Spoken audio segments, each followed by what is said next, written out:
할렐루야, 좋으신 하나님을 찬양합니다. 시편 51편 11절에서 13절입니다. 나를 주 앞에서 쫓아내지 마시며 주의 성신을 내게서 거두지 마소서. 주의 구원의 즐거움을 내게 회복시키시고 자원하는 심령을 주사 나를 붙드소서. 그러하면 내가 범죄자에게 주의 도를 가르치리니 죄인들이 주께 돌아오리이다. 아멘. 중생에 대해서 살펴보도록 하겠습니다. 영적으로 다시 새 사람이 되는 거듭남에 대해서 중생이라고 이야기합니다. 그럼 영적이라는 뜻은 무엇일까요? 영적이라는 것은 영혼이 관역을 비껴가지 아니하고 사물을 행하는 기준이 되기 때문에 말씀을 따라 사는 자를 말하는 것입니다. 중생의 관점으로 보는 영적인 의미는 이 구절은 이미 하나님을 알았던 다윗의 회개이지만 본질적으로 새로운 영, 새 마음을 창조하시는 하나님의 주권적인 역사를 구한다는 점에서 중생의 전형적인 과정을 보여줍니다. 바로 앞 구절인 10절에 내 속에 정한 마음을 창조하시고 내 안에 정직한 영을 새롭게 하소서라는 강구와 고스란히 이어지는 흐름이죠.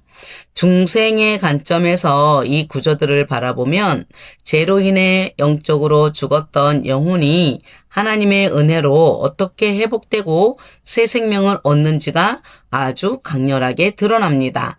디도서 3장 5절에 개인적인 영혼이 거듭나는 중생을 뜻하는 구절인데요. 우리를 구원하시되 우리의 행한 바 의로운 행위로 말미암지 아니하고 오직 그의 긍휼하심을 쫓아 중생의 시순과 성령의 새롭게 하심으로 하셨나니. 아멘. 그러면 개인을 넘어서 우주와 만물이 거듭나고 새로워지는 구절은 마태복음 19장 28절입니다. 예수께서 가라사대 내가 진실로 너에게 이르노니 세상이 새롭게 되어 인자가 자기 영광의 보좌에 앉을 때에 나를 쫓는 너희도 12보좌에 앉아 이스라엘 12지파를 심판하리라. 결국은 한 영혼이 중생을 하고 새로워졌다면 이것은 예수님이 이미 이루어 놓으신 죽음과 부활을 통해 다시 오실 주님을 만났기 때문입니다. 시편 51편이 다윗 안에 무너진 심령을 새롭게 창조, 중생하시는 하나님의 손길을 보고 로마서 8장 22절, 23절을 보면서 완성될 새 하늘과 새 땅의 소망을 끊임없이 보게 하시기 때문입니다. 죄와 죽음을 물질의 한계에 갇히지 않는 영광스러운 상태로 리모델링 해 주신 것이죠. 11절 나를 주 앞에서 쫓아내지 마시며 주의 성신을 내게서 거두지 마소서라고 한 말씀을 통해서 보면 구약시대에는 성령의 떠남은 영적인 버림받음과 죽음을 의미했죠. 사울 왕의 전례처럼요. 다윗은 자신의 죄로 인해 하나님과의 관계가 단절될 위기에 처했을 때 영적 생명의 근원이신 성령을 거두지 말아달라고 애원합니다. 중생은 내 힘이 아닌 오직 성령의 내주, 내 안에 거하심으로만 시작이 되고 유지된다는 것을 고백하는 것입니다. 성령을 통해 생명의 보존을 하는 거죠. 결국 이러한 것은 말씀입니다. 12절의 말씀은 주의 구원의 즐거움을 내게 회복시켜 주시고 자원하는 심령을 주사 나를 붙드소서. 이 자원하는 심령이라는 것은 방백인데요. 내면의 본질과 변화와 영적인 회복을 얘기하는 겁니다. 중생한 영혼의 가장 큰 특징은 뭘까요? 마음의 소원이 바뀌는 것입니다. 중생하기 전에는 억지로 율법을 지키거나 제 유혹에 끌려다녔다면 새롭게 태어난 영혼은 하나님을 향해 자원하는 심령, 기꺼이 순종하고자 하는 마음을 갖게 되는 것입니다.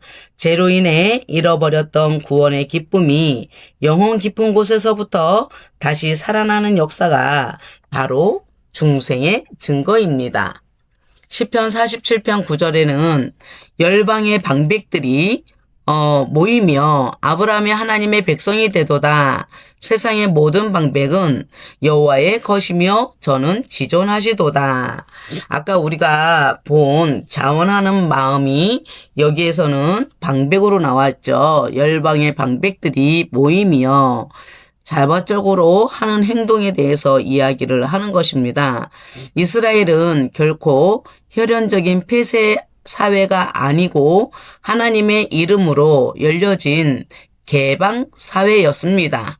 그것은 구원 공동체였으므로 혈연, 지연에 관계없이 누구나 하나님을 자기의 하나님으로 받아들여서 하나님의 백성이 될 수 있었습니다. 그리스도의 구속도 이와 같습니다. 로마서 1장 16절은 내가 복음을 부끄러워하지 아니하노니 이 복음은 모든 믿는 자에게 구원을 주시는 하나님의 능력이 됨이라. 첫째는 유대인에게요 또한 헬라인에게로다. 자신의 변화로 인해서 신앙생활을 주도적으로 자발적인 모습이 보여져야 한다라는 것이죠.